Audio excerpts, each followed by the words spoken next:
কোন মানুষ যদি বিছানা যাওয়ার পরে ডান কাতে শোয়, ডান কাতে শুয়ে যদি একটা বাক্য 3 বার পড়ে, কয়বার?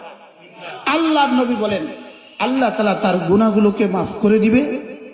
যদি পৃথিবীর শুরু দিন থেকে আজ পর্যন্ত বৃষ্টির যত ফোঁটা ছিল তত ফোঁটার সংখ্যা বরাবর।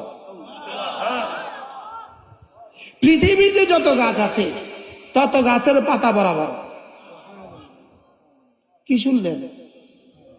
এরপরে রাসূল বলেন পৃথিবীতে যত ধূলিকণা আছে তত ধূলিকণা বরাবর। এবার এত গুনাহ কার কার আছে? কোন মুমিনের এত গুনাহ আছে?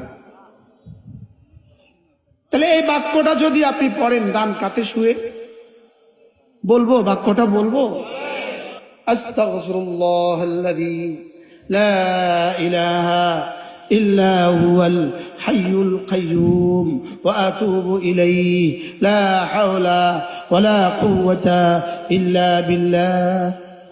আজ থেকে পড়বো তো? বলেন ইনশাআল্লাহ। রাসূল জীবনে যখন যা করেছেন বলেন আমিও আমার জীবনে তখন তা করব, বলেন ইনশাআল্লাহ। আল্লাহ তাআলা এই মাদ্রাসাকে কবুল করেন।